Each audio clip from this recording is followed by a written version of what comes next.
समस्त को praise Lord. ମୁଁ ଆଶା କରେ ଆପଣମାନେ ସମସ୍ତେ ଭଲରେ ଅଛନ୍ତି ବୋଲି। ପ୍ରଭୁ ଗୌରବ ପାଆନ୍ତୁ। ପୁନର୍ବାର ପ୍ରଭୁଙ୍କ ଉପସ୍ଥିତିରେ ବସି ପ୍ରଭୁଙ୍କର ବାକ୍ୟ ଶୁଣିବା ନିମନ୍ତେ ପ୍ରଭୁ ଆମମାନଙ୍କୁ ସୁନ୍ଦର ସୁଯୋଗ ଦେଲେ। ହୁଏତ ଆଜି ଆମମାନେ ବିଭିନ୍ନ ସ୍ଥାନରେ ନିଜ ନିଜ କାର୍ଯ୍ୟରେ ଆମମାନେ ବ୍ୟସ୍ତ ଥିଲୁ, ତଥାପି ପ୍ରଭୁ ଆମମାନଙ୍କୁ ଅନୁଗ୍ରହ କରି ଦୟାକରି ଏ ସୁନ୍ଦର ଅବକାଶଟି ଦେଲେ। ତେଣୁକରି ବିଶେଷ କରି ପ୍ରଭୁଙ୍କର ନାମ ବିଶେଷ ଧନ୍ୟବାଦ ଦିଏ ଏବଂ ପ୍ରଭୁଙ୍କ ନାମ ଧନ୍ୟବାଦ ଦଉ ଦଉ ଏଠାରେ ଉପସ୍ଥିତ ପ୍ରତ୍ୟେକ ପ୍ରଭୁଙ୍କର ଦାସ ଦାସୀ ମାନେ ଆପଣମାନଙ୍କ ନିକଟରେ କୃତଜ୍ଞତା ଜ୍ଞାପନ ଜଣାଏ ଏବଂ ପ୍ରଭୁ ଯୀଶୁ ଖ୍ରୀଷ୍ଟଙ୍କ ଅତି ବହୁମୂଲ୍ୟ ନାମରେ ସମସ୍ତଙ୍କୁ ମୁଁ ନମସ୍କାର ଏବଂ ସାଧୁବାଦ ଜଣାଏ। ପ୍ରଭୁ ଗୌରବ ପାଆନ୍ତୁ। ହୁଏତ ଆମମାନେ ଅଳ୍ପ ଅଳ୍ପ ହେଲେ ମଧ୍ୟ ଆମମାନେ ପ୍ରଭୁଙ୍କର ବାକ୍ୟ ଆମମାନେ ଶିଖିବା ବା ପ୍ରଭୁଙ୍କର ବାକ୍ୟର ଆମମାନେ କିଛି ଶିଖି ଆମମାନେ ଆତ୍ମିକ ଦିଗରେ ବଢିବା ପାଇଁ ଆମମାନେ ଚେଷ୍ଟା କରିବା। କଥାରେ ଅଛି, ଯିଏମାନେ ଥିଓଲୋଜି କରିଛନ୍ତି ସେମାନେ ଜାଣିଥିବେ, ଅନେକ ଥିଓଲୋଜିଆନ ମାନେ କହନ୍ତି ବଡ ଅଡିଏନ୍ସରେ ପ୍ରଚାର କରିବାଟା ବହୁତ ସହଜ, କିନ୍ତୁ ଅଳ୍ପ ଅଡିଏନ୍ସ ମାନଙ୍କ ସମ୍ମୁଖରେ ପ୍ରଚାର କରିବାଟା ବହୁତ କଷ୍ଟ। At a long long message प्रचार करवाटा बहुत कष्ट, तापर छोट मेसेज प्रचार करवाटा बहुत कष्ट। माने big message it is very easy to prepare और it is very easy to preach, but the short sermon it is very hard to prepare as well as it's very hard to present। जहाँ भी होना कहीं प्रभु गौरव पाहतु।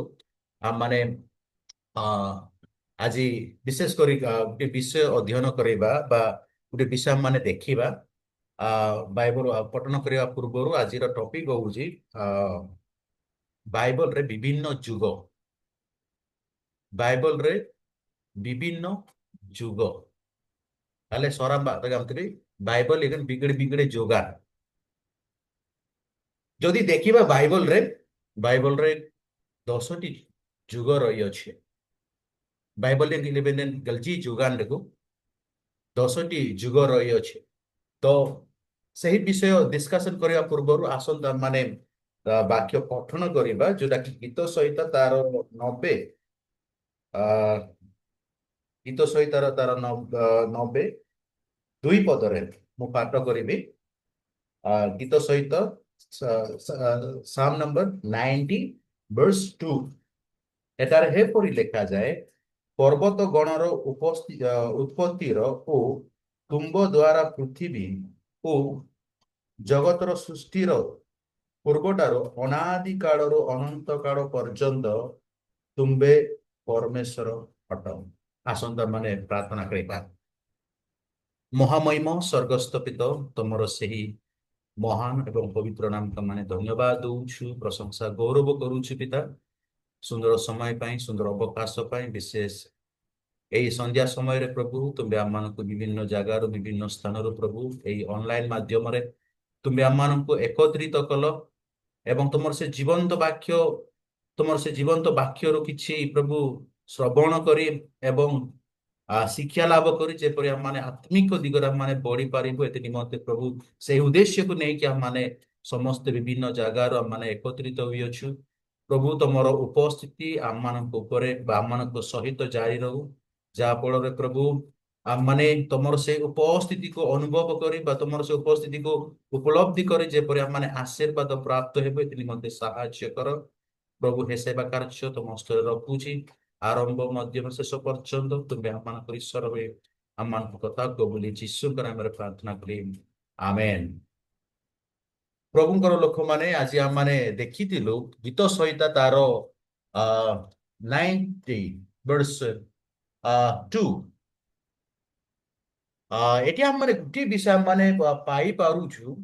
Eighty प्रभुंकर लोक माने शब्द eighty highlight करा जाय अछि जे पृथ्वी ओ जगतर जगतर सृष्टिर पूर्वटार अनादि कालर अनंत काल पर्यंत तुम्बे परमेश्वर अट। तेबे यही वाक्य सहित आम मानकर टॉपिक कौन संपर्क रही अछि जोटा कि मु प्रसंग ऑलरेडी कही सारी अच्छी सेटा थिला बाइबल रो 10 गुटी जुग बा जुग बोली मु कहूतिले।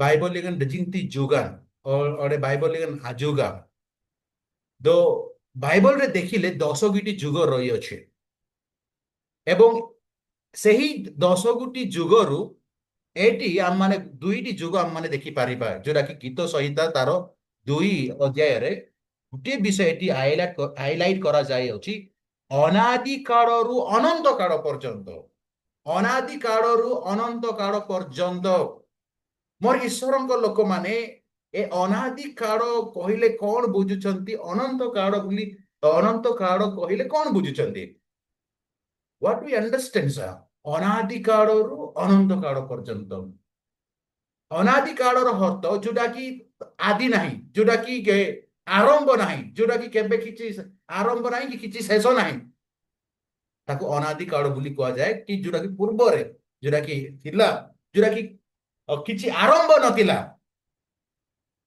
ସେଠି ସେହି ଯୁଗରେ ପରମେଶ୍ୱରଙ୍କର ସେ ପରମେଶ୍ୱର ସେ ସ୍ଥାନରେ ସେ ଥିଲେ ଆଉ ଦେଖିଲେ ଅନନ୍ତ କାଳ ପର୍ଯ୍ୟନ୍ତ ମାନେ ଯୋଉଟା କି ଅନ୍ତ ନାହିଁ where there is no end ତ ପରମେଶ୍ୱର ଏଠି ଅନାଦି କାଳରୁ ଅନନ୍ତ କାଳ ପର୍ଯ୍ୟନ୍ତ ଅନାଦି କାଳରୁ ଅନନ୍ତ କାଳ ପର୍ଯ୍ୟନ୍ତ ତାର ତାର ଅର୍ଥ ଯୋଉଠିକି ଆରମ୍ଭ ନଥିଲା ସେ ସ୍ଥାନରେ ବି ସେ ଥିଲା ଏବଂ ଯୋଉ ସ୍ଥାନରେ ସେ ମାନେ ଯୋଉ ସ୍ଥାନରେ ଶେଷ ନାହିଁ ସେ ସ୍ଥାନରେ ମଧ୍ୟ ସେ ରହିବ ଏଠି 2ଟି ଯୁଗ ଆମେ ପାଇପାରୁଛୁ କିନ୍ତୁ ବାଇବଲ ଅନୁସାରେ ଯଦି ଦେଖିବା ପ୍ରଭୁଙ୍କର ଦାସ ମାନେ ଆମେ 10 ଗୋଟି ଯୁଗ ମାନେ ଦେଖିବା ତ ଆଜି ଆମମାନେ ସେଇ 10 ଗୋଟି ଯୁଗର ବିଷୟ ମାନେ ଜାଣିବା ପାଇଁ ଚେଷ୍ଟା କରିବା ପ୍ରଭୁଙ୍କର ଲୋକମାନେ ଯୋଉଟା କି ପ୍ରଥମ ଥିଲା ପ୍ରଥମ ଯୁଗ ହଉଛି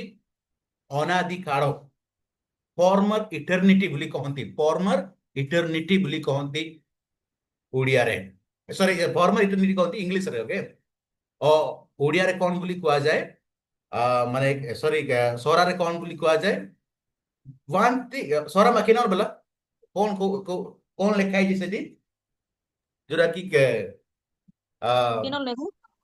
ୟେସ୍ କେନର ବେଲା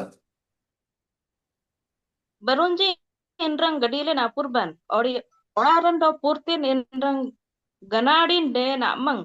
Apar mangta sering tada ayam sikoja aman na kitungan. Aparmang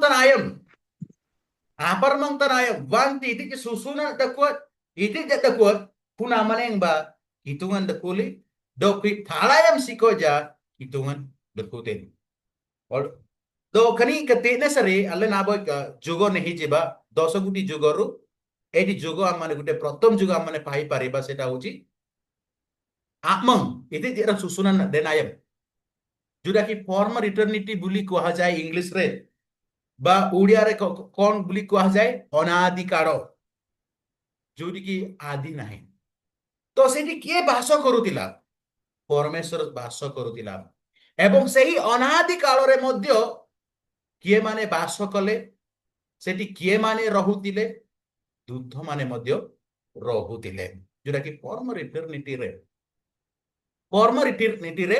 ଦୂତ ମାନେ ମଧ୍ୟ ସାମିଲ ଅଛନ୍ତି ଏବଂ ଦୂତ ମାନଙ୍କ ଦ୍ୱାରା ଏବଂ କିରୁବ ମାନଙ୍କ ଦ୍ୱାରା ପରମେଶ୍ୱର ସେ ପ୍ରଶଂସିତ ହେଲେ ଏବଂ ସେ ଗୌରବ ପାଇଲେ ଏବଂ ସେ ସ୍ତୁତି ବନ୍ଦନା ପାଇଲେ ଦୂତ ମାନଙ୍କ ଦ୍ୱାରା କିନ୍ତୁ ସମସ୍ତ ଦୂତ ମାନଙ୍କ ମଧ୍ୟରୁ ଆମମାନେ ଜାଣିଅଛୁ ଯେ ଲୁସିଫର ପତିତ ହେଲା ପରେ କଣ ହେଲା ନା ଆଉ ଗୋଟେ ଯୁଗ ଆସିଲା କେତେବେଳେ ସେ ଯୁଗ ଆଉ ଗୋଟେ ଯୁଗ ଆସିଲା ଯେତେବେଳେ ସଦାପ୍ରଭୁ ସ୍ୱୟଂ ସେ ନିଜେ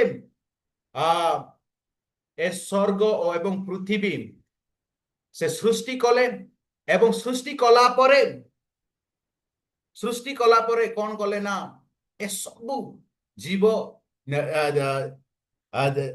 ଏବଂ ନିର୍ଜୀବ ବସ୍ତୁ ଗୁଡ଼ିକ ସେ କଣ କଲେ ନା ସୃଷ୍ଟି କଲେ ଗଛ ଲତା ମନୁଷ୍ୟ ସବୁ ସେ ସୃଷ୍ଟି କଲେ ଏବଂ ଏଦନ ଉଦ୍ୟାନ ମଧ୍ୟ ସେ ସୃଷ୍ଟି କରି ଆଦମ ଏବଂ ଅବାଙ୍କୁ କଣ କଲେ ନା ସେ ସ୍ଥାନରେ ସେ ସ୍ଥାପନ କଲେ ଏବଂ ଯେତେବେଳେ ସେ ସୃଷ୍ଟି ଆରମ୍ଭ ହେଲା ସେହି ସୃଷ୍ଟି ଆରମ୍ଭ ସମୟରୁ ହିଁ ଗୋଟିଏ ଯୁଗ ଆରମ୍ଭ ହେଲା।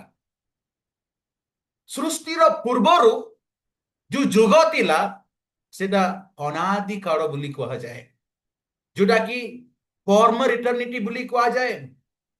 ଏବଂ ଆଉ ଗୋଟିଏ ଟର୍ମରେ ଯଦି କହିବା ସେହି ଯୁଗକୁ ଯଦି ଆମେ କହିବା ତେବେ ତାକୁ କଣ ବୋଲି କୁହାଯାଏ? ଏଞ୍ଜେଲିକ ଡିସ୍ପେନ୍ସେସନ। ଏଞ୍ଜେଲିକ ଡିସ୍ପେନ୍ସେସନ ବା ଦୂତମାନଙ୍କର ଯୁଗ ବୋଲି ମଧ୍ୟ କୁହାଯାଏ। କାହିଁକି ଦୂତମାନଙ୍କର ଯୁଗ ବୋଲି କୁହାଯାଏ? ଯେହେତୁ ପରମେଶ୍ୱର ସେ ଦୂତମାନଙ୍କ ଦ୍ୱାରା ସେ ପ୍ରଶଂସିତ ହେଲେ। କିନ୍ତୁ ସେଇ ଯୁଗ ପରେ କଣ ହେଲା ନା ପରମେଶ୍ୱର କଣ କଲେ ନା ଯୋଜନା କଲେ ଯେ ମୁଁ ମନୁଷ୍ୟକୁ ମୁଁ କଣ କରିବି? ସୃଷ୍ଟି କରିବି। ମଣିଷ ସୃଷ୍ଟି କରିବା ପୂର୍ବରୁ ମଣିଷର ସ୍ଥାନ ସେ ସୃଷ୍ଟି କଲେ, ଯୋଉଟା କି ପୃଥିବୀ, ଯୋଉଟା କି ଆଦି ପୁସ୍ତକ ପୁରା 1 ଅଧ୍ୟାୟ 2 ଅଧ୍ୟାୟ 3 ଅଧ୍ୟାୟ ଆମମାନେ ସମ୍ପୂର୍ଣ୍ଣ ଭାବରେ ଦେଖିବା ଯେ ପରମେଶ୍ୱର କେମିତି ମନୁଷ୍ୟର ସ୍ଥାନ ସେ ପ୍ରସ୍ତୁତ କଲେ। ମନୁଷ୍ୟର ସ୍ଥାନ ପ୍ରସ୍ତୁତ ଯେତେବେଳେ ସେ ପ୍ରସ୍ତୁତ କଲେ ଏବଂ ଯେତେବେଳେ ସେ ମନୁଷ୍ୟର ସ୍ଥାନ ପ୍ରସ୍ତୁତ କଲା ପରେ କଣ ହେଲା ନା ମନୁଷ୍ୟକୁ ସେ ସୃଷ୍ଟି କଲେ। ଏବଂ ସୃଷ୍ଟି କଲା ପରେ ସେ କଣ କଲେ ନା ଏଦନ ଉଦ୍ୟାନରେ ସେ ରଖିଲେ। ଏବଂ ଏଦନ ଉଦ୍ୟାନରେ ଯୋଉ ସମୟ ଥିଲା ସେହି ସମୟକୁ କଣ ବୋଲି କୁହାଯାଏ? ସେହି ସମୟ ବିଶେଷ କରି ପ୍ରଭୁଙ୍କର ଦାସ ମାନେ ତାକୁ କଣ ବୋଲି କୁହାଯାଏ? ଇନୋସେଣ୍ଟ ଡିସ୍ପେନ୍ସେସନ ବୋଲି କୁହାଯାଏ। ଇନୋସେଣ୍ଟ ଡିସ୍ପେନ୍ସେସନ ବୋଲି କୁହାଯାଏ, ମାନେ ଇନୋସେଣ୍ଟ ଟାଇମ, ନିର୍ଦୋଷ ଯୁଗନ।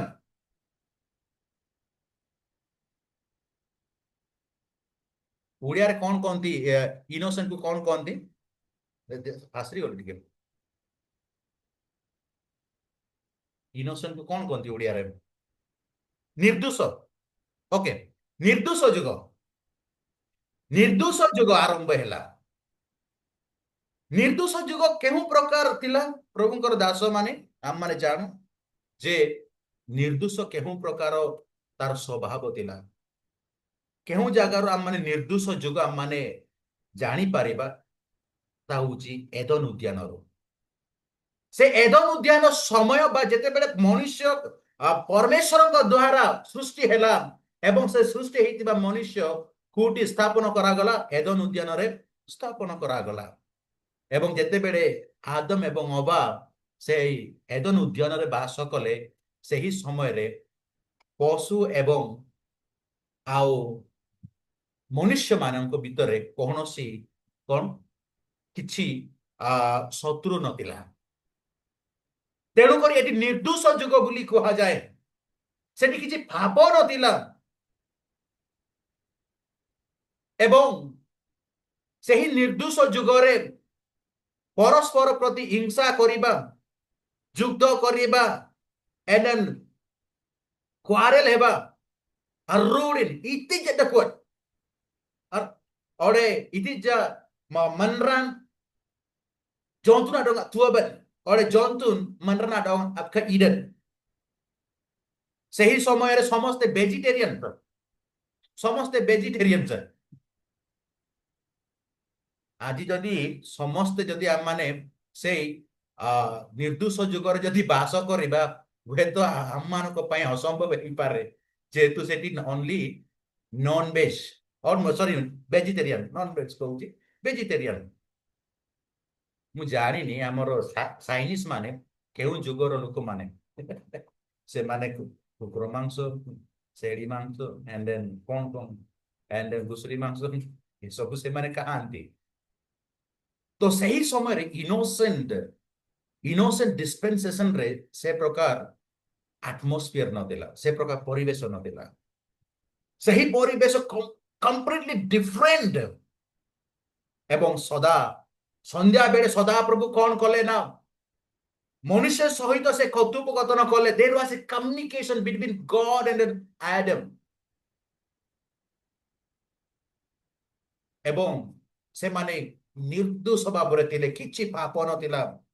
କିନ୍ତୁ ଶୟତାନର କାର୍ଯ୍ୟ ଏବଂ ପରୀକ୍ଷା ହେତୁ କଣ ହେଲା ନା ସେ ନିର୍ଦୋଷ ଯୁଗ କମ୍ପ୍ଲିଟଲି କଣ ହେଲା? ଶେଷ ହେଲା।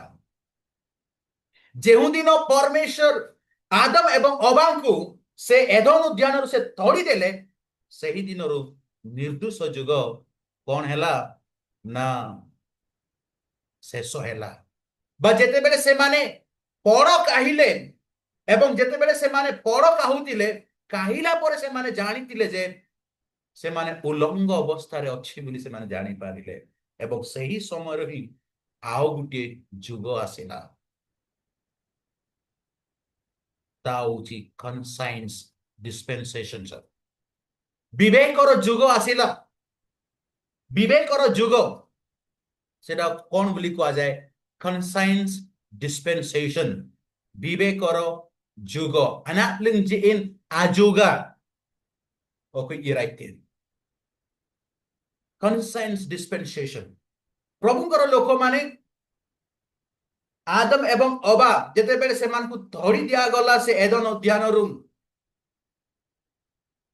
আদম এবং অবা সেমানে কোউটি কোন রইলে ସେମାନେ ମନ ଇଚ୍ଛା ମାନେ ସେମାନେ ଯୋଉଠି ରହିବା ପାଇଁ ଇଚ୍ଛା କଲେ ସେଠି ସେମାନେ ରହୁଥିଲେ ଏବଂ ତାଙ୍କର ସନ୍ତାନ ସନ୍ତତି ମାନେ ଯେତେବେଳେ ଗ୍ରୋ ହେଲା ବୃଦ୍ଧି ପାଇଲା ସେମାନେ ନିଜ ନିଜ ଜାଗାରେ ସେମାନେ ନିଜ ନିଜ ଜାଗାରେ ସେମାନେ ସେଟେଲମେଣ୍ଟ ହେଇଛନ୍ତି କଇନ କୋଉଠି ସେ ଯାଇଛନ୍ତି ଆଉ ଏବଲ କୋଉଠି ସେ ଯାଇଛନ୍ତି ଏବଲ ତ ଆମେ ଜାଣିଛୁ ସେ ବଦ୍ଧ କରାଗଲା ତ ସେମାନଙ୍କର ଜିନିଓଲୋଜି ସେମାନଙ୍କର ବଂଶ ଯେତେବେଳେ ବୃଦ୍ଧି ପାଇଲା କଣ ହେଲା ନା ସେମାନଙ୍କୁ ପରିଚାଳନା କରିବା ପାଇଁ ସେମାନଙ୍କୁ ନିର୍ଦ୍ଦେଶ ଦେବା ପାଇଁ ଆଉ କିଏ ନିର୍ଦ୍ଦେଶ କରିବ ସେମାନଙ୍କର ବିବେକ ଦ୍ୱାରା ନିର୍ଦ୍ଦେଶିତ ହେବାକୁ ପଡ଼ିବ ଯେହେତୁ ପରମେଶ୍ୱର ସେହି ସମୟରେ କିଛି ବ୍ୟବସ୍ଥା ଦଉନଥିଲା କିଛି ଆଦେଶ ଦଉନଥିଲା କେବଳ ପରମେଶ୍ୱର ଲୋକମାନଙ୍କ ସହିତ ସେ କଥୋପକଥନ କଲେ ସେ ଇନୋକ ଏବଲ ଅନକ ଇନୋକ ବୋଲି କହନ୍ତି ଇଂଲିଶରେ ଇନୋକ ଆଉ କଣ କହନ୍ତି ନୋଆ ଏବଂ ଅବ୍ରାହମ ଏବଂ ଜାକୁବ ଯୋସେଫ ସେମାନେ just they had conversation with God ଏବଂ ଯାହା ସେମାନେ ବିବେକ ଦ୍ୱାରା ପରିଚାଳିତ ହେଲେ ସେହି ବିବେକ ଦ୍ୱାରା ପରିଚାଳିତ ହେବା ଦ୍ୱାରା ସେମାନେ କାର୍ଯ୍ୟ କରୁଥିଲେ ସେମାନଙ୍କର ବିବେକ ରାଜ କରୁଥିଲା ସେହି ସମୟରେ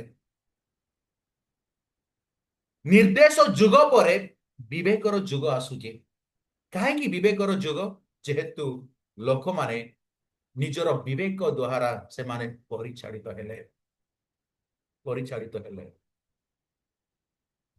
ଏବଂ ଯାହା ସେମାନଙ୍କର ବିବେକ ନିର୍ଣ୍ଣୟ କଲା ଯାହା ସେମାନଙ୍କର ବିବେକ ସ୍ଥିର କଲା ତାହା ହିଁ ସେମାନେ କଲେ ସେଟା ଗୋଟେ ଏ ପ୍ରକାର ଯୁଗ ଥିଲା ତ ଆମମାନେ ଏ ବିବେକର ଯୁଗ ବିଶେଷ କରି ସେ ଆଦମଙ୍କ ପରେ କୁ ପର୍ଯ୍ୟନ୍ତ ଆମେ ଦେଖିପାରିବା ସେ ମଶାଙ୍କ ସମୟ ପର୍ଯ୍ୟନ୍ତ ଯୋଉଟା କି ଆମମାନେ ପାଠ କରୁ ଯାତ୍ରା ପୁସ୍ତକ 20ରେ ଯଦି ଆମମାନେ ଦେଖିବା ସେଠି ଏଠି ମଶା କଣ କରୁଛନ୍ତି ନା ସେ 10 ଆଜ୍ଞା ଦଉଛନ୍ତି ଠିକ ତ ସେରେ यावे ओके जुग ହିଁ ରାଇତେ ସେଇଠୁ ଆଉ ଗୋଟେ ଯୁଗ ଆରମ୍ଭ ହେଲା ତ ବିବେକର ଯୁଗ ଶେଷ ହେଲା ବିବେକର ଯୁଗ ଶେଷ ହେଲା ପରେ ବ୍ୟବସ୍ଥାର ଯୁଗ ଆସିଲା କିନ୍ତୁ ଏ ବିବେକର ଯୁଗ ଏବଂ ସେ ବ୍ୟବସ୍ଥାର ଯୁଗ ମଝିରେ ଅନେକ ଆର୍ଗୁମେଣ୍ଟ ରହିଅଛି କିନ୍ତୁ ମୁଁ ଏତେ ଥିଓଲୋଜି ମାଧ୍ୟମରେ ଏଠି ନେବା ପାଇଁ ମୁଁ ଚାହିଁବି ନାହିଁ ଯେହେତୁ ଅନେକ ସେଠି ଆର୍ଗୁମେଣ୍ଟ ରହିଅଛି ଅନେକ ଲୋକମାନେ କହନ୍ତି ନାହିଁ ସେ ସମୟରେ ଅଲରେଡି ମେସୋପୋଟାମିଆ ବାବିଲନ ସିଭିଲାଇଜେସନ ହେଲା ଏବଂ ସେହି ସମୟରେ ଅଲରେଡି ବ୍ୟବସ୍ଥା ଥିଲା ବୋଲି ଅନେକ ଥିଓଲୋଜିଆନ ମାନେ କହନ୍ତି କିନ୍ତୁ ସେ ବିଷୟରେ ମୁଁ ଯିବା ପାଇଁ ଚାହିଁବି ନାହିଁ କିନ୍ତୁ ଜେନେରାଲି ଯଦି ଦେଖିବା ବିବେକ ଯୁଗରୁ କୋଉ ଯୁଗ ଆସୁଛି ବ୍ୟବସ୍ଥାର ଯୁଗ ଆସୁଛି ଯେ ଏବଂ ସେ ବ୍ୟବସ୍ଥା ଯୁଗ କେବେଠୁ ଆରମ୍ଭ ହେଲା ବା କେମିତି ଆରମ୍ଭ ହେଲା ତା ହଉଛି ମଶାଙ୍କ ସମୟଟା जेते बेड़े Moses Moses Israel ber jadong galji bana imber tietin और इतनी ताकल जी बना imber कितो नाम सरी आनी जाले और पांगलाई तो मनरन jadong tietin pun sering na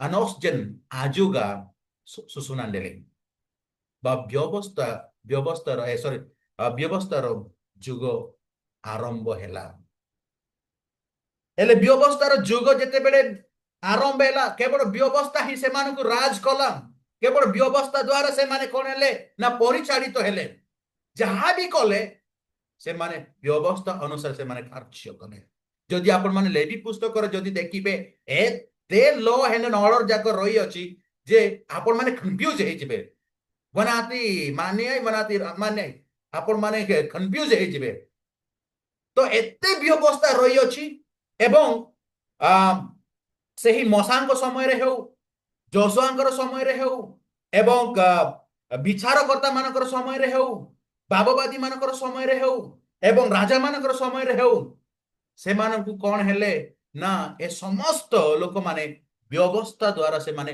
ପରିଚାଳିତ ହେଲେ ବ୍ୟବସ୍ଥା ଦ୍ୱାରା ସେମାନେ ପରିଚାଳିତ ହେଲେ ଯେତେବେଳେ ସେମାନେ ବ୍ୟବସ୍ଥା ଦ୍ୱାରା ପରିଚାଳିତ ହେଲେ ଏବଂ ଯେତେବେଳେ ସେମାନେ ବ୍ୟବସ୍ଥା ଦ୍ୱାରା ସେମାନେ ନିର୍ଦ୍ଦେଶ ପ୍ରାପ୍ତ ହେଲେ ସତଂ ସେମାନେ ବ୍ୟବସ୍ଥାକୁ ଆଉଥରେ ସେମାନେ ଗୁରୁତ୍ୱ ଦଉଥିଲେ ଯାହା ଫଳରେ ଆମେ ଦେଖି ପାରୁଛୁ ନୂତନ ନିୟମରେ ମଧ୍ୟ ଯୀଶୁଙ୍କ ସମୟରେ ମଧ୍ୟ ଏ ସାଧୁସି ପାରୁସି ମାନେ କଣ କହୁଥିଲେ ଜଣେ ରବିବାର ଦିନ ମାନେ କଣ କହନ୍ତି विश्राम बार कहीं तुम लोक मान सुस्थ करुचु ए प्रकार से माने जीशुंकर कार्य से माने कौन कले ना क्रिटिसाइज कले तार अर्थ कौन जिउदी माने एवं साधुसी पारुसी माने से माने व्यवस्था द्वारा से माने परिचालित हेले जेतु व्यवस्था से मान को राज करुतिला किंतु व्यवस्थार जुग परे अनुग्रहर जुग आसिला से अनुग्रह जुग केबे आरंभ हैला अनुग्रह जुग केते बेले आरंभ हैला जीशु को समय डार किंतु ता पूर्वरु जीशु आसीबा पूर्वरु जॉन द बाप्टिस्ट जको जॉन से कौन कले ना से मरु प्रांत रे आसी से कौन करूचंती ना प्रचार करूचंती जदि आपण माने जदि देखिबे John John Gospel of John chapter 1 verse 1 to chapter 1 verse 29 যদি আপন মানে পাঠ করিবে তা পূর্বরু মধ্যে যদি আপন মানে পঠন করিবে সেটি বহুত বড় বিষয় যখন সে মেনশন করুচନ୍ତି যীশুଙ୍କ বিষয়କୁ ନେଇକି ତା ପୂର୍ବରୁ ଟିକେ 29 ରୁ 29 ତ ନାଇଁ 26 ରୁ ତଳେ ପର୍ଯ୍ୟନ୍ତ ଯଦି ଆମେ ପାଠ କରିବା ସେଠି ଜନ୍ ଯୀଶୁଙ୍କର ବିଷୟ ଅନେକ ଅନେକ ବିଷୟ ସେ କହୁଛନ୍ତି ଯୀଶୁଙ୍କ ବିଷୟକୁ ନେଇକି ସେ କଣ କହୁଛନ୍ତି 26 ରୁ ମୁଁ ପାଠ କରିବି ଜନ୍ ସେମାନଙ୍କୁ ଉତ୍ତର ଦେଲେ ମୁଁ ଜଳରେ ବାପ୍ତିସ୍ମ ଦେଉଛି ଯାହାଙ୍କୁ ତୁମେ ଜାଣ ନାହିଁ ସେ ତୁମମାନଙ୍କର ମଧ୍ୟରେ ବିଦ୍ୟମାନ ସେ ମୋହର ଅହୁତାରେ ଆସୁଅଛନ୍ତି ତାହାଙ୍କର ପାଦୁକାର ବନ୍ଧନ ପିଟାଇବାକୁ ମୁଁ ଯୋଗ୍ୟ ନୁହେଁ ଆଉ ତଳେ ତଳେ ଯଦି ଦେଖିବେ ସେ ଯୀଶୁଙ୍କର ବିଷୟ ମଧ୍ୟ ସେ କହୁଛନ୍ତି ଏବଂ 29 ରେ ସେ କଣ କହୁଛନ୍ତି ନା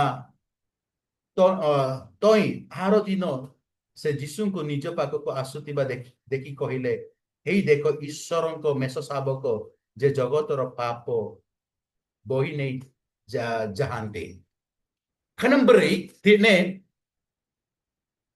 John Jisu na birna oblingte तो से जो कौन कहती बाप्तिस्म को जॉन द बाप्टिस्ट ताहांको समय रही ए अनुग्रह जुग एटी इंट्रोड्यूस करा जाउची बा प्रस्तुत करा जाउची एवं तापरे जीशु आसुचंती एवं जीशु ए जगत रे रहउचंती ए जगत रे शिक्षा दउचंती एवं शिक्षा देला परे से कौन करूचंती ना से लोक माने तांकर शत्रु मानक द्वारा से ताड़ना पाउचंती एवं ताड़ना होला परे से केमिति से बा केहु प्रकार से क्रूसरे से क्रूसार्पित होउचंती ताहा परे से क्रुसार्पित हेला परे से क्रुसिफाइड हेला परे he will be in the tomb से समाधि को निया जीव एवं समाधि को नेला परे हम माने जाने अछु जे से पुनरुत्थित हेबो ताहा पर से स्वर्गग्रहण हेबो he will be ascended to heaven ताहा पर जीसु कोन कहउचंती ना जदि हम माने देखिबा प्रेरित पुस्तक तार 1 अध्याय 8 रे जदि देखिबा हम माने टी विषय हम माने पाई परिबा therefore you go or you gather and then you will fill with the Holy Spirit and then you will be my witness or you have to witness in Jerusalem, Judea, Samaria and till the end of the world.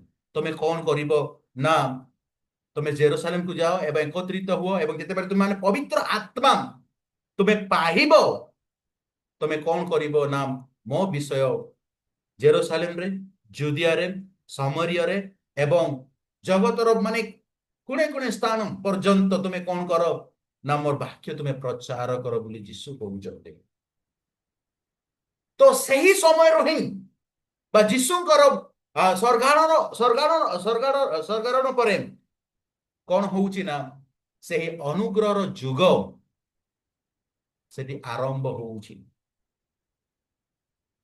ବା ପବିତ୍ର ଆତ୍ମା ଯେତେବେଳେ ଉଲାଏ ଆସୁଛନ୍ତି ଯଦି ଆମେ ମାନେ ଦେଖିବା ତାର ବୁକ୍ ଅଫ ଆକ୍ଟସ ପ୍ରେରିତ ପୁସ୍ତକ ତାର 2 ରେ ଯଦି ଦେଖିବା କେଉଁ ପ୍ରକାର ପବିତ୍ର ଆତ୍ମା ସେ ସ୍ୱର୍ଗରୁ ଉଲାଏ ଆସୁଛି kun sarijan dan tine anak belo sorry anak besuyuman juga susunan dedim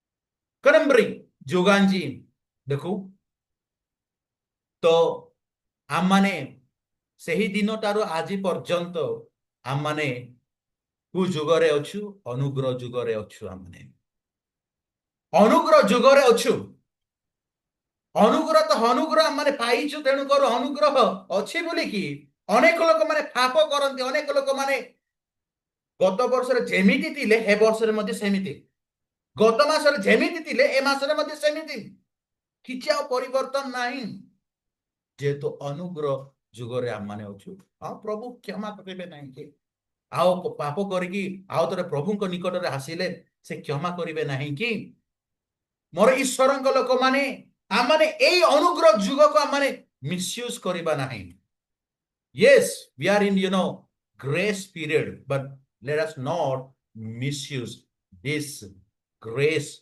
period or grace dispensation job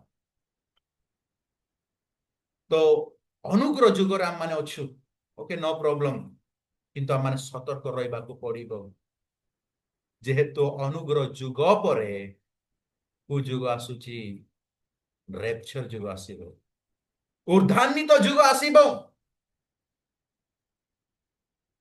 ऊर्ध्वान्वित हेबार जुग आसीबो एबे मंडली रो जुग बा अनुग्रह रो जुग एबे मंडली प्रस्तुत अवस्था रे अछि किंतु केहू प्रकार प्रस्तुत अवस्था रे हम माने अछु एटा हम माने जानिबा को पड़िबो जेतु हम माने शेष समय रे नहु शेष मुहूर्त रे हम माने अछु मु से दिन जेते बेले मु ए डॉक्ट्रिन विषय जेते बेले मोर वाइफ को मु एक्सप्लेनेशन करले से कोन कहले मु किमती तमे जदी पढैबो रेप्चर रे जदी तमे पढैबो जणे रह जे नै मु भी आस से जस्ट इमोशनल हे गल हे विषय जेते बेले मु एक्सप्लेनेशन करली ताको ए डॉक्ट्रिन विषय हे 10 डिस्पेंसेशन विषय प्रभुଙ୍କର लोक माने मु कोन कहबा पा चाहूची ना अनुग्रह रो जुग परे गुटे जुग आसुची जोरा कि उद्धानित रो जुग रेप्चर रो जुग एवं सही रेप्चर रो जुग मोर प्रभुଙ୍କର लोक माने गुटे दिन भी हेबो नै सेटा और बा 10 मास रो जुग नै सेटा बा वर्षे रो जुग नै सेटा बा 5 वर्ष रो जुग नै पर बोर नै मम्मा इन संक्रांति देतिन तेणु करी जदि देखिबा गुटे पुस्तक रे हेपरि लिखा जाए जोरा कि अछि माथ्यू तार 24:36 रु 41 जदि आपण माने पठन करिवे सेटा आपण माने पाई पारिबे सेठी गुटे विषय आपण माने पाई पारिबे ସେତେବେଳେ ଦୁଇ ଜଣ କ୍ଷେତରେ ଥିବେ, ଜଣକୁ ଗ୍ରହଣ କରାଯିବ ଓ ଅନ୍ୟ ଜଣକୁ ପରିତ୍ୟାଗ କରାଯିବ। ଦୁଇ ଜଣ ସ୍ତ୍ରୀ ସଖୀ ପେଶୁଥିବେ, ଜଣକୁ ଗ୍ରହଣ କରାଯିବ ଓ ଅନ୍ୟ ଜଣକୁ କଣ କରାଯିବ? ପରିତ୍ୟାଗ କରାଯିବ। ମୋର ଈଶ୍ୱରଙ୍କ ଲୋକମାନେ, ସେହି ସମୟ ଆସୁଅଛି। ତେଣୁକରି ଆମମାନେ କଣ ହେବାକୁ ପଡିବ? ପ୍ରସ୍ତୁତ ହେବାକୁ ପଡିବ। କାହିଁକି ନା ଏଠି ଉର୍ଦ୍ଧାନିତର ସମୟ ପହଞ୍ଚି ସାରିଅଛି। କେତେବେଳେ ହେବ ଆମମାନେ ଜାଣିନାହୁଁ।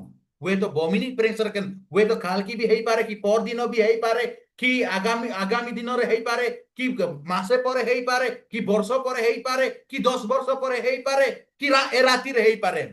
ଆମମାନେ ଜାଣିନୁ, କିନ୍ତୁ ନିଶ୍ଚିତ ହେବ।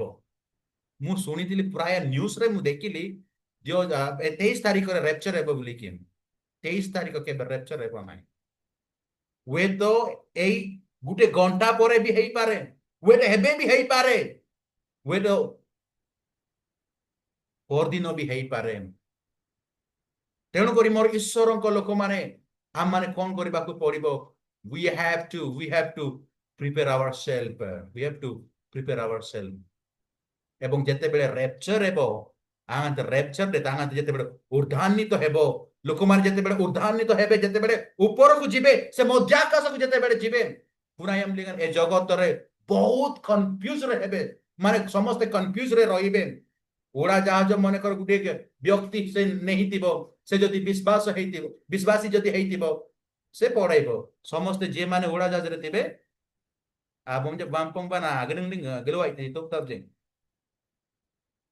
ଯଦି ଟ୍ରେନରେ ବି ବହୁତ ଆକ୍ସିଡେଣ୍ଟ ହେବ, କାର ଯାକ ବହୁତ ଆକ୍ସିଡେଣ୍ଟ ହେବ। ବହୁତ ବଡ ବଡ ଲୋକମାନେ, ମାନେ ଲାକ୍ସ କ୍ରୋଡ୍ସ ଲୋକମାନେ ଉର୍ଦ୍ଧାନ୍ୱିତ ହେବେ। ସେତେବେଳେ ସମସ୍ତେ କନଫ୍ୟୁଜ ହେବେ, ଦେଲେ। ଏବଂ ଯିଏ ମାନେ ପାପରେ ଥିବେ, ସେମାନେ ବହୁତ କ୍ରନ୍ଦନ କରିବେ সেই সময়। Ugaya nanti qualify lain orang yang roji dele gamla ayat dia tinji bindo ରେପଚର ହେଲା ପରେ ଯୁଗ ଆସୁଛି, ସେଟା ହଉଛି ଟ୍ରିବୁଲେସନ ବୋଲି କହନ୍ତି। ଟ୍ରିବୁଲେସନ, ଯୋଉଟା କି ମହାକ୍ଲେଶର ଯୁଗ ଆସିବ। ମହାକ୍ଲେଶର ଯୁଗ ଆସିବ ଏବଂ ସେହି ମହାକ୍ଲେଶର ଯୁଗ ସେତେବେଳେ ଆରମ୍ଭ ହେବ ଯେତେବେଳେ ରେପଚର ସରିଯିବ। ଏବଂ ସେହି ମହାକ୍ଲେଶରେ ରହିବା ପାଇଁ ଏତେ ସହଜ ନୁହଁ। ସେ ମହାକ୍ଲେଶର ଯୁଗରେ ସେଠି ସର୍ଭାଇଭ ହେବା ପାଇଁ ଏତେ ସହଜ ନୁହଁ।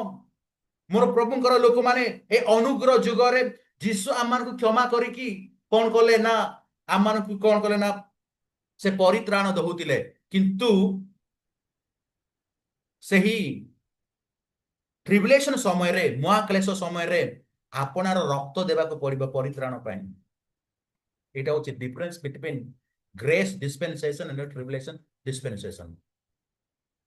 ট্রিবুলেশন ডিসপেনসেশন রে বা মহাক্লেশ সমୟରେ ନିଜକୁ ଆମମାନେ ବଡି ଦେବାକୁ ପଡିବ ଏବଂ ନିଜର ରକ୍ତ ଦେବାକୁ ପଡିବ।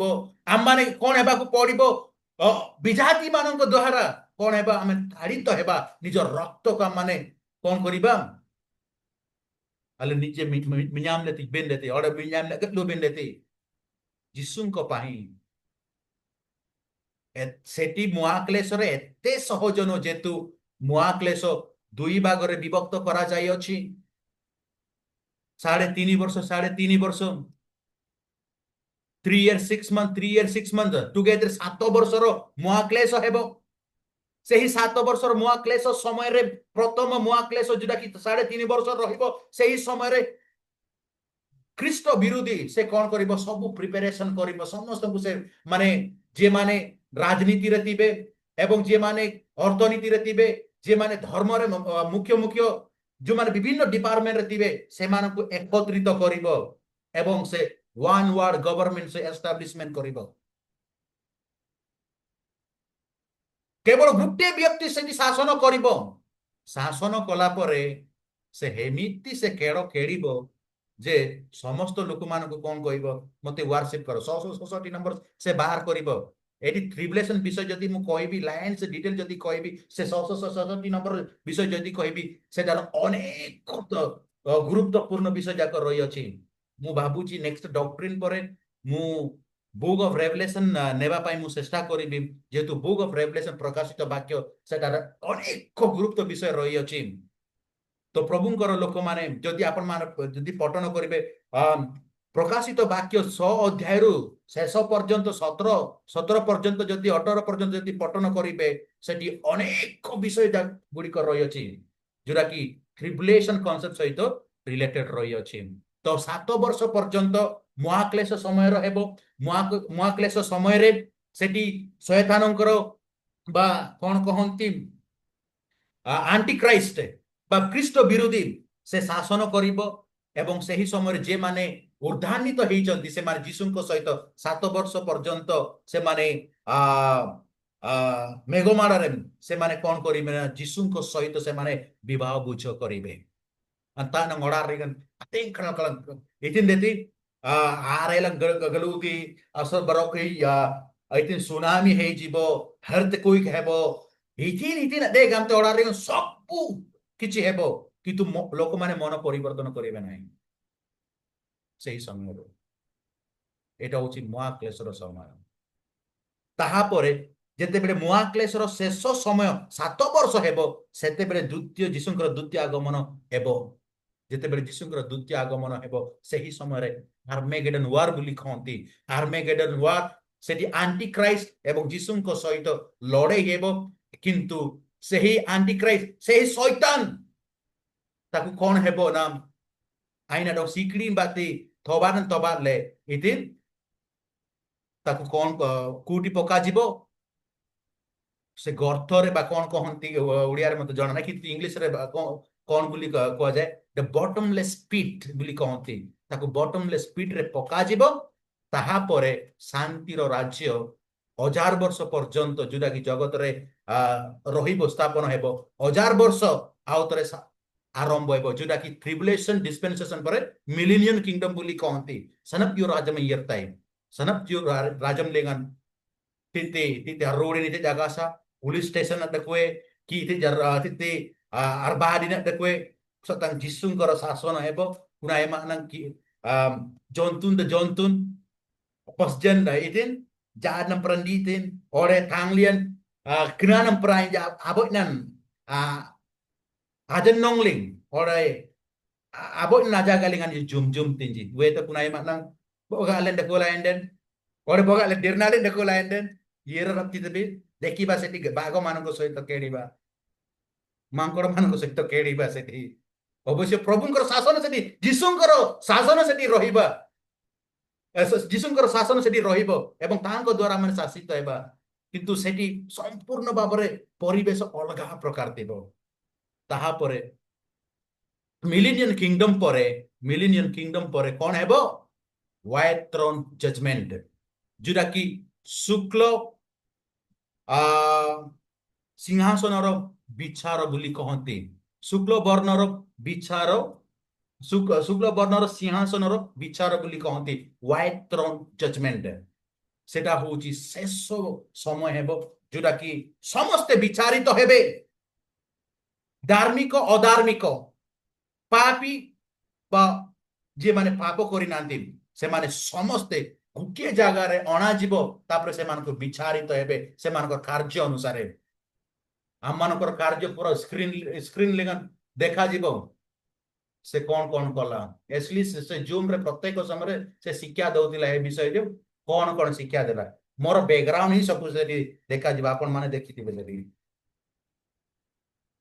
तो सेडी व्हाइट थ्रोन जजमेंट आम मानकर नाम सेडी जीवन पुस्तक रे अछि ना नाही सेडी सब प्रकाश हेबो एवं जते बड़े प्रकाश हेबो आमने केमिति थिलु केमिति आमने ए जगत रे बास कलु प्रभुंक पई कोन करितिलु एसे सब सेठी प्रकाश हेबो तापरे आम मानक कोन जदि क्वालिफाइड हेइचंती सेठी भी कोन अछि ना पुरस्कार भी अछि एंड जे माने पाप करिचंती से माने कुटी जिबे नरक को जिबे एवं जे माने क्वालिफाइड हेइचंती से माने कुटी जिबे स्वर्ग को जिबे जोरा कि सत्य जहा देखि नाही कर्ण जहा सुनी नाही से स्थान रे से माने पहुंचिबे ताहा परे ଶେଷ ଯୁଗ ହଉଛି the later eternity, ଅନାଦି କାଳ।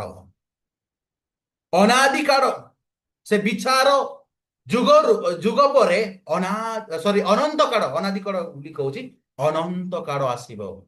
ଏବଂ ସେଇ ଅନନ୍ତ କାଳରେ ଆମେ ସେ ଅନନ୍ତ କାଳ କିଏ ରହିବ? ସଦାପ୍ରଭୁ ରହିବ ଏବଂ ଆମ୍ଭେମାନେ ମଧ୍ୟ ରହିବା। ଆମ୍ଭେମାନେ ମଧ୍ୟ ରହିବା। ଅନାଦି କାଳରେ ପରମେଶ୍ୱର ସେ ଏକା ଥିଲେ। ଆସନ ଦେଖୁଲି ଦୂତମାନଙ୍କ ସହିତ କେବଳ ଥିଲା, କିନ୍ତୁ ଅନନ୍ତ କାଳ ସମୟରେ କିଏମାନେ ବିତିବେ? ବିଶ୍ୱାସୀ ମାନେ ବିତିବେ, ପ୍ରଭୁଙ୍କର ଲୋକମାନେ। ଯୋଉଠିକି ଆରମ୍ଭ ନାହିଁ, ଯୋଉଠିକି ଶେଷ ନାହିଁ, ସେ ଜାଗାରେ ପରମେଶ୍ୱର ସେ ଆବାସ କଲେ। ଆମ୍ଭେମାନେ ଯଦି ଠିକରେ ଯଦି ଆମମାନେ ଅଛୁ, ଧାର୍ମିକ ଜୀବନ ଯଦି ଖାଟୁଛୁ, ଯଦି ପବିତ୍ରତା ଜୀବନ ଯଦି ଖାଟୁଛୁ, ଅନନ୍ତ କାଳ ସମୟରେ ଆମେ ପ୍ରବେଶ କରିବା ଏବଂ ସେ ଅନନ୍ତ କାଳରେ ଆମେ ସାମିଲ ହେବା। ତେଣୁକରି ମୁଁ କଣ ଗୀତ ସହିତ ତାର 92ରେ କଣ ସେଠି ଲେଖା ହେଇଛି? ପରମେଶ୍ୱର ଅନାଦି କାଳରୁ ଅନନ୍ତ କାଳ ପର୍ଯ୍ୟନ୍ତ ସେ ଥିଲେ। ଅନାଦି କାଳରେ କେବଳ ପରମେଶ୍ୱର ସେ ଥିଲେ, ସେମାନଙ୍କର ଦୂତମାନଙ୍କ ସହିତ ଥିଲେ। କିନ୍ତୁ ଅନନ୍ତ କାଳ ସମୟରେ ବିଶ୍ୱାସୀ ମାନେ, ଧାର୍ମିକ ଲୋକମାନେ, ଦୂତମାନେ ଏବଂ ପ୍ରଭୁ ବା ଯୀଶୁ ସେ ସ୍ୱୟଂ ଥିଲେ। ତେଣୁକରି ମୋର ଈଶ୍ୱରଙ୍କ ଲୋକମାନେ, ଆସୁ ନିଜକୁ ଆମେ ସମୀକ୍ଷା କରିବା। ଆମେ ଶେଷ ମୁହୂର୍ତ୍ତରେ ଆମେ ପହଞ୍ଚି ଅଛୁ। ଯଦି ଆମେ ଏ ସମୟରେ ଯଦି ଆମେ ନିଜକୁ ଆମେ ପ୍ରସ୍ତୁତ କରିବା ନାହିଁ, ସେ ସମୟକୁ ସେ ଯୁଗକୁ ଆମେ ପହଞ୍ଚି ପାରିବା ନାହିଁ। ଆମେ ଅନୁଗ୍ରହ ଯୁଗରେ ଅଛୁ। ଯଦି ଅନୁଗ୍ରହରେ ଯୁଗରେ ଅଛୁ, ତ ଅନୁଗ୍ରହଟାକୁ ଆମେ ଉତ୍ତମ ଭାବରେ ବ୍ୟବହାର କରିବାକୁ ପଡିବ। ବର୍ତ୍ତମାନ ଯଦି ରେପଚରିଂ ଇୟର ବେଲେ क्वालिफाइड है क्वालिफाई सब क्वालिफाइड है जेतु रेपचरिंग ना क्वालिफाइड है 7 वर्ष पर्यंत जीशुଙ୍କ ସହିତ ଥିବା, ତାପରେ 1000 ବର୍ଷ ପର୍ଯ୍ୟନ୍ତ ଯୀଶୁଙ୍କ ସହିତ ଥିବା, ତାପରେ କଣ ହେବ? ଅନନ୍ତ କାଳ ପର୍ଯ୍ୟନ୍ତ ତାଙ୍କ ସହିତ ମାନେ ରହିବା। ତ ପ୍ରଭୁଙ୍କର ଲୋକମାନେ ଆମମାନେ ରେପଚରରେ ଯିବା ପାଇଁ ଚେଷ୍ଟା କରିବା। ଗୋଟିଏ କଥା ହଉଛି, ବଗାଲେନ ତମୋରନ बासन omnile binden mone kor bagi yage dekuti bagi yage yirtaji ele aboy bogontan ang dekuti aboy bagontan ang dekuti aboy yagontan ang dekuti ele ପ୍ରଥମେ କୋଉଟା ପ୍ରିପେୟାର କରୁଛନ୍ତି ଆପଣ?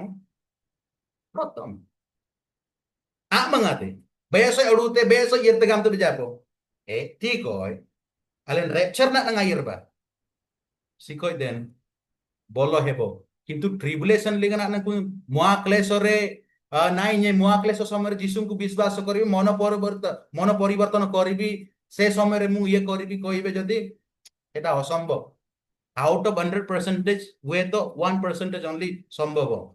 ତେଣୁକରି ମୋର ଈଶ୍ୱରଙ୍କ ଲୋକମାନେ ଆସୁ ନିଜକୁ ଆମେ ସମୀକ୍ଷା କରିବା ଏବଂ ନିଜକୁ ପ୍ରସ୍ତୁତ କରିବା। ଏ ଶେଷ ମୁହୂର୍ତ୍ତରେ ଆମେ ପହଞ୍ଚି ଅଛୁ। So may God bless us through this message. That God may help us to prepare ourselves in this ending moment as we have reached. God bless you one and all. Thank you.